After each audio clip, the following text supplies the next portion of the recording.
Welcome to Vidya class. Welcome to my new video. आज के video में हम लोग सीखेंगे how to calculate salary and commission of partners. ठीक है, चलिए आज का क्लास बहुत इंटरेस्टिंग होने वाला है, बहुत इजी टॉपिक है और बहुत जल्दी खत्म हो जाएगा। तो देखिए, पिछले क्लास में हम लोग सीखे थे, मैं थोड़ा सा आपको रिवीजन करवाते हुए चलूंगी ताकि हर दिन जो आप कुछ नया सीख रहे हैं वो पुराने वाले से कैसे रिलेट है ये आपको पता चलते रहे। पिछले दिन हम लोगों ने सीखा था profit and loss appropriation account का फॉर्मेट सीखा था, how to calculate interest on capital ये हमने सीखा था। क्या देखे थे हम लोग, profit and loss appropriation account में क्या क्या आता है हम लोग देख रहे थे कि बाई साइड में रहता है हमारा नेट प्रॉफिट, ठीक है, credit side, this is our credit side and this is debit side. और यहाँ पे क्या रहता है, इंटरेस्ट ऑन ड्रॉइंग रहता है। यहाँ पे क्या रहता है, अपने लोगों का, पार्टनर्स लोगों को जो सैलरी पे कर रहे हैं वो रहेगा, कमीशन रहेगा, इंटरेस्ट ऑन कैपिटल रहेगा। इन दोनों को ऐड करेंगे, ठीक है, क्रेडिट साइड में क्रेडिट साइड को ऐड करेंगे, उसमें से डेबिट साइड का इन सबको माइनस कर देंगे, जो बैलेंस आएगा वो होगा हमारा प्रॉफिट। और उसी प्रॉफिट को हम पार्टनर्स लोगों में डिस्ट्रीब्यूट करते हैं profit and loss appropriation account. यहाँ पे मान लीजिए यहाँ पे हम डिस्ट्रीब्यूट करेंगे ए बी सी, मान लीजिए इधर साइड का ऐड किया, माइनस किए, पिछले दिन में हमने बताया था आपको जो प्रॉफिट आएगा उसको यहाँ पे पार्टनर्स लोगों में डिवाइड कर देंगे, बांट देंगे, डिस्ट्रीब्यूट कर देंगे, जिस रेशियो में दिया रहेगा उस रेशियो में डिस्ट्रीब्यूट कर देंगे, इक्वली दिया रहेगा इक्वली डिस्ट्रीब्यूट कर देंगे। ये हमने सीखा था। तो हम लोग अब क्या करेंगे, मैंने आपको ये बताया था इंटरेस्ट ऑन कैपिटल कैसे निकालते हैं, ये मेरे पिछले वीडियो में था। आज हम लोग सीखेंगे ये सैलरी और कमीशन कैसे कैलकुलेट करते हैं। इसके बाद वाले वीडियो में हम लोग सीखेंगे इंटरेस्ट ऑन ड्रॉइंग कैसे कैलकुलेट करते हैं। तो फिर तो आपका सम बिल्कुल इजीली बन जाएगा। इसमें जो जो चीजें आती है, जब आप सबको कैलकुलेट करना सीख गए फिर बिल्कुल भी सम्स बनाना आपको बिल्कुल भी कोई भी तरह की डिफिकल्टी अराइज नहीं होगी। चलिए आज के क्लास में हम लोग पहले सैलरी पढ़ेंगे, how to calculate salary of the partners. Always remember one thing, कि एक बात आपको याद रखना है कि सैलरी हमेशा हम लोग पार्टनर्स लोगों को कैसे देंगे, पर एनम बेसिस। हमेशा कैसे होगा कैलकुलेट, पर एनम बेसिस, ठीक है ना। पर एनम बेसिस मतलब ईयरली।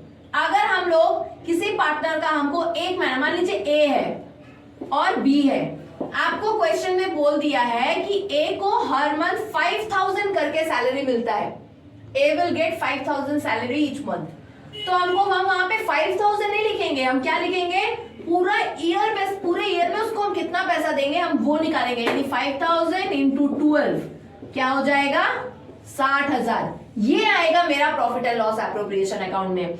मान लीजिए हमको बी को बोल दिया कि हर मंथ हम B will get 10,000 salary each month, तो हम क्या करेंगे, इसको भी कर देंगे इंटू 12, तो बी का सैलरी कितना हो जाएगा, इट विल बी 1,20,000। तो हम profit and loss appropriation account में ए का सैलरी 60,000 और बी का सैलरी 1,20,000 दिखाएंगे।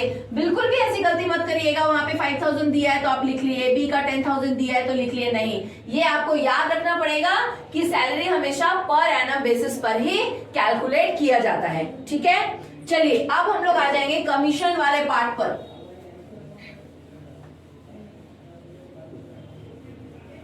देखिए कमीशन कैसे हम लोग कैलकुलेट करते हैं, आपने क्लास 11 में पढ़ा है। क्लास 11 में रहता था ना आपका, आफ्टर चार्जिंग सच कमीशन, बिफोर चार्जिंग सच कमीशन, ऐसा आपको क्वेश्चन मिलता था फाइनल अकाउंट में, एडजस्टमेंट में रहता था।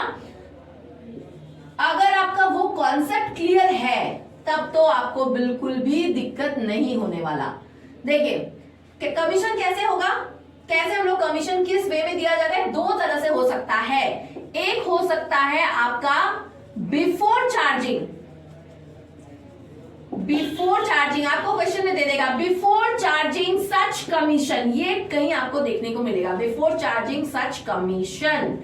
और आपको अगर कहीं पर ऐसे भी देखने मिल सकता है आफ्टर चार्जिंग सच कमीशन, ठीक है। ये दो तरह से हम लोगों को कमीशन निकालने के लिए क्वेश्चन में दे सकता है। अगर हमको दे देगा, मान लीजिए आपको क्वेश्चन में दे दिया कि हमारा नेट प्रॉफिट, और हाँ एक इंपॉर्टेंट बात मैं आपको पहले बता देती हूँ, फॉर्मूला बता देती हूँ, फिर मैं आपको एग्जांपल देके समझाऊंगी। अगर हमको क्वेश्चन में कहीं पे भी दे देगा, अब ये देखने को आपको ये मिल जाता है बिफोर चार्जिंग सच कमीशन, ये टर्म आपको कहीं देखने मिलेगा, तो आप एक फॉर्मूला याद रखेंगे, प्रॉफिट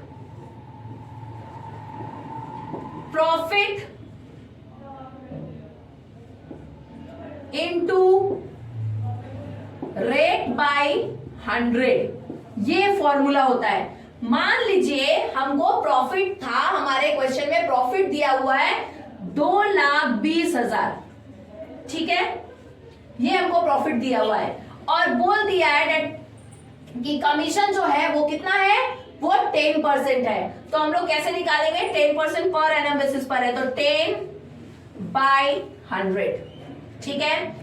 इसको हम लोग कैसे करेंगे, कैसे निकल के आएगा हमारा कमीशन, यहाँ पे कितना हो जाएगा हमारा, 22,000 हो जाएगा, ठीक है। कितना हो जाएगा कमीशन इस केस में हमारा, 22,000, ओके। लेकिन अगर आफ्टर चार्जिंग सच कमीशन, कहीं पे भी आपको ये टर्म अगर क्वेश्चन में दिया रहेगा, तब फॉर्मूला चेंज हो जाता है। उस केस में फॉर्मूला क्या हो जाएगा हमारा, profit into rate by 100 plus rate, okay. Profit मान लीजिए यहां पे जैसे था हमारा 2,20,000, हम उसको ही ले लेते हैं। रेट मान लीजिए यहाँ 10% था, यहाँ पे भी 10 ले लेंगे, नीचे कितना हो जाएगा, 110 हो जाएगा। इसको काट दीजिए, इसको काटिए, कितना आएगा, 2 आएगा, कितना हो जाएगा, 20,000। तो आप देख रहे हैं आफ्टर चार्जिंग बिफोर चार्जिंग रहने से हमारा कमीशन में कैसे डिफरेंस आ रहा है। तो बिफोर चार्जिंग का फॉर्मूला क्या है, प्रॉफिट इनटू रेट बाय 100, ठीक है। तो यहाँ पे हमने प्रॉफिट मान लिया था कि 2,20,000 प्रॉफिट है, तो हमने प्रॉफिट लिखा। रेट हमने मान लिया था 10%, तो 10/100 किया, तो हमारा इस केस में कमीशन कितना हो जाएगा, 22,000।